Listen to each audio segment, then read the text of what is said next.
Cormac McCarthy believes that pain is the God that all of us in the Western world are subservient to. And in a second, we will hear McCarthy go much deeper into this. And my name is Ian, and I am the resident Cormac McCarthy scholar here on YouTube. And if you guys go look in the playlist down below, I already have over 150 videos on Cormac on this channel alone. So I would love to have you guys on this journey into scholarship with me. And now let's hear more from Cormac. Quote, "It may be death with which we are obsessed, but what we seize upon is only pain. Pain is the one God before whom we bow without question or reservation, the one obsession which has power to consume us completely. It is a universe complete unto itself. It is a perfect obsession because its requirements can never be satisfied. It is the preeminent undesired, the one thing which we so little wish for that we can pursue it forever, the one thing so all-consuming that it can replace the world."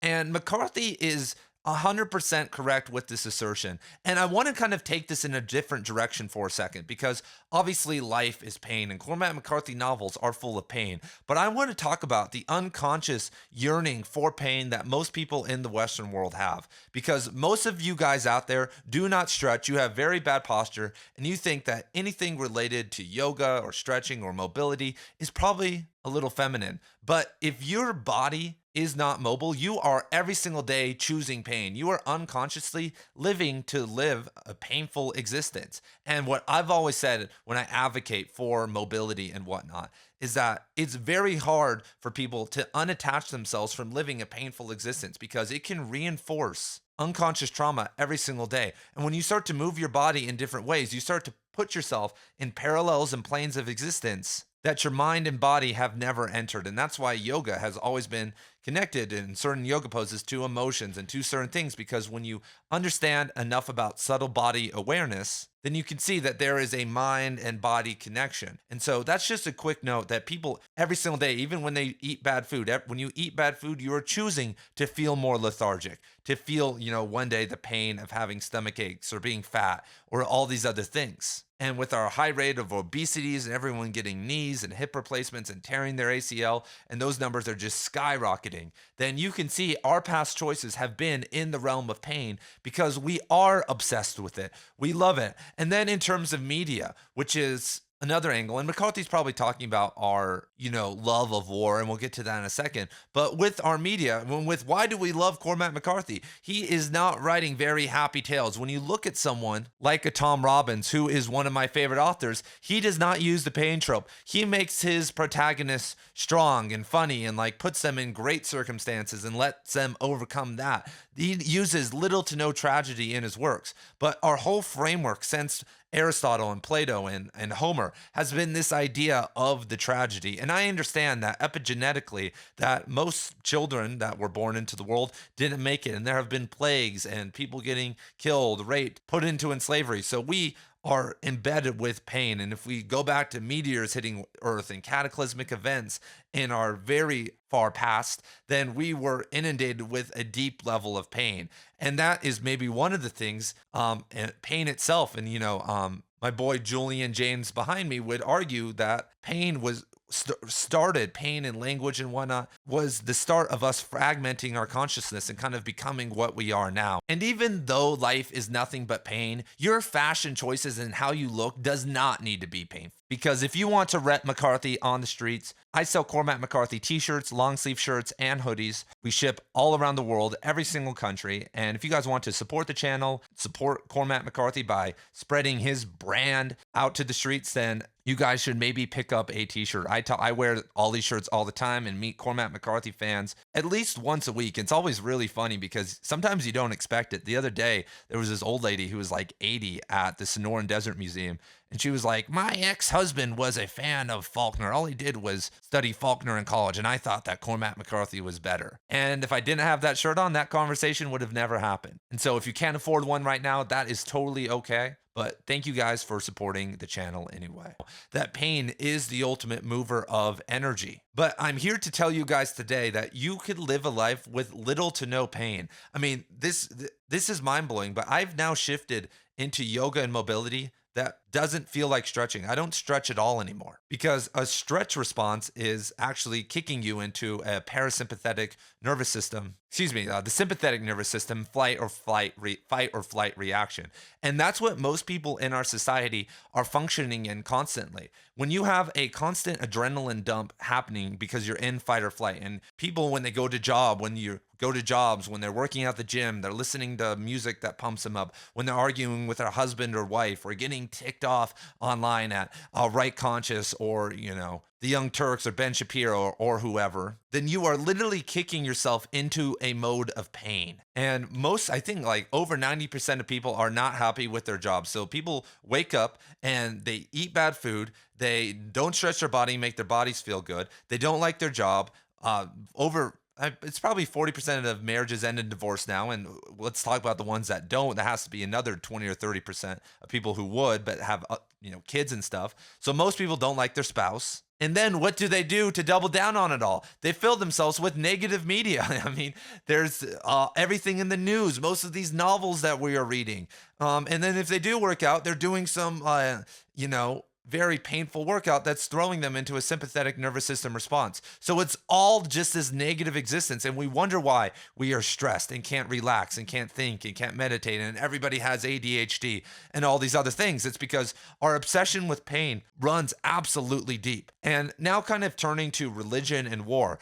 Obviously, what McCarthy was somewhat talking about more here is that we can forever and ever just continue to produce more pain. And you could get lost in it. When you start to hurt others, it becomes an obsession. And a lot of people, think of serial killers. And serial killers are very rare in like 2024. It doesn't happen as much anymore. But when countries, go to war and all around the world and in global conflicts, there is this obsession with pain because that's what you're inflicting on people. And it's absolute because a war doesn't just affect people in the now. It affects people for generations to come. There are men who are wounded, infrastructure's ruined, people are traumatized, women have been raped, countries maybe have been overthrown and there are new regulations and rules.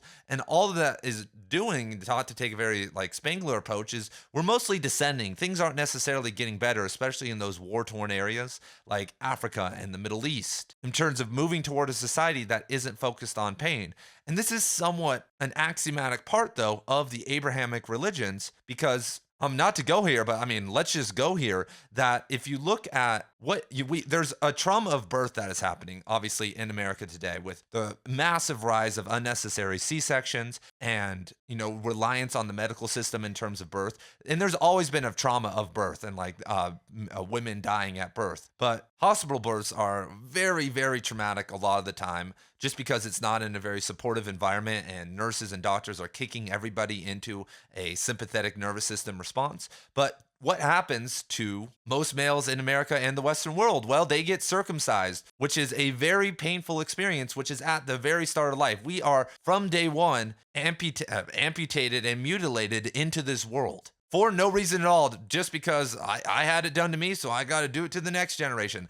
I know friends, and that's literally the reason. I'm like, hey, why are you doing this? Well, I don't want my son to feel like he's different and not like me. That is literally the reasoning. It's like the weirdest. We're functioning at level 1 of psychology with a response like that. And so then that child grows up, and what are they doing? They don't have a connection to their family. More and more women every single year are not breastfeeding and are feeding their kids toxins. So we have this kid who's growing up in a toxic environment with technology and whatnot. And when he finally awakens into the world, is thrown into a school system where he may be experiencing bullying and isn't really focused on and nurtured to grow. And even worse than that, even if the school system, even if he goes to a great school and everyone loves him there, he's put into a world that has so much ambition because now the cap for capitalism, for beauty, for all these things, because of social media and AI and the new world we are living in, is so high that if you play into that game and want to achieve, you're going to be constantly experiencing pain because you're not experiencing any sense of awareness or oneness. And kind of reeling it back to religion, especially in the Old Testament, there's this deep level of pain. And I don't know if this is necessarily a bad thing, because when you look at a lot of cultures, when men or boys, adolescents become men, there's actually a pain element, like they get beaten or thrown out in the woods, or I get cut. Like there's a lot of weird things. Same with women. There's a lot of weird things that happen to transition you. I don't think the circumcision one is really, because the child's so young, really great. Like, welcome to the world. But there's this idea of pain creates transformation, which I would agree with at some level. But when we look at a lot of the stories, like Abraham and Job and Jonah, and like there's like a lot of pain involved in the transformation of a lot of these characters. And like I said, that was probably just them mimicking the tragedy of life, and that's very typical. But nonetheless, the Bible is the axiomatic, most canonical and influential work of really the entire world. And so once again, we are in this pain-centric environment. And to kind of cap it all off here, pain doesn't exist. Pain is a response. Right now my body is telling me that there's something hitting it, but you can overcome pain. This is how people, if you've ever done an ice bath, I do ice baths a couple times a week. My body is telling me there's pain happening, but I can shut it all down. That if I do breathing and focus on something else and kind of hit this flow state or state of oneness, I can transcend pain. This is kind of the purpose of asana and yoga. Asana, like in doing yoga poses, is like 1% of yoga, but what it's supposed to teach you at the very start before you move on to breathing and meditation and living kind of a yogic lifestyle is to understand that you can be not stressed in stressful situations, that you can put a foot behind your head and everything is okay and you can still relax. So feeling pain and pushing yourself to the level, or not understanding how to shut pain off, which activates the sympathetic nervous system, is a good skill to have. Because when we think of like the mandatory things we need to do that are painful, for instance, like working out, like how do you make weightlifting not painful? Well, when you look at like Pavel Tsatsouline, who's one of the most famous strength coaches of all time, brought kettlebells from Russia to America, or guys like Chris Summer that were Olympic gymnast coaches, or you look how gymnasts trains. Gymnasts don't go 100% every day. They are doing light work, anywhere from 40 to 60%, if not less, but they're doing a lot of volume. And eventually their body adapts. So they're just kind of doing this. And then when they can adapt to something and make it feel like it's like 10%, they can do a move and it's easy, then they move on to the next level. But when they move on to the next level, it's not that hard because they have mastered the level before it. So the next level maybe feels like 70%. Then they slowly take that down to 10%. And this is how you build strength. This is even how you build flexibility. But once again, we want it fast. If you sit and do heavy deadlifts or whatnot, you gain strength fast and you gain hypertrophy, and you kind of get the dual package, which is great. But you also gain that feeling. That's why you are so exhausted after leg day. If you've ever done a leg day before, which is very painful, and you go ham with it, you feel like dead after you're done. Like my mind can't work if I go super hard on a leg day. That's why I do it. Like if I do one, I'm going to do it at night. And this is actually something about getting older. When you get older, you want to start transitioning away from this, because when you're 18 and you're 25, it's fun. That's what, our culture and really life is about. You get to be exuberant, but you don't want to be the 40-year-old who's still pushing himself. I have a family member who pushed himself through his 30s and his 40s with extreme sports, and now he's in, I think, his mid 40s, and he's getting a double hip replacement and a knee replacement. There's nothing else they can do. And it's because he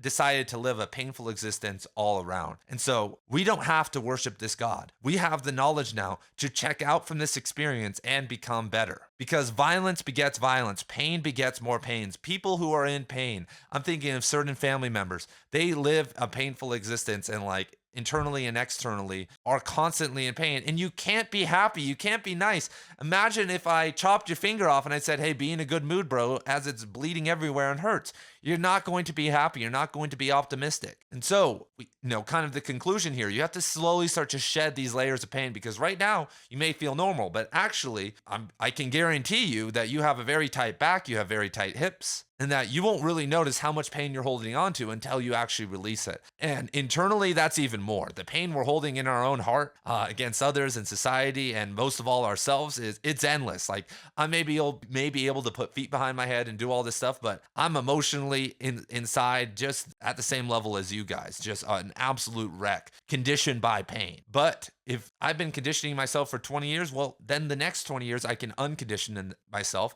and then live 30 years without having to be in that mentality. So thank you guys for being here, and I will see you guys in the next video. Peace.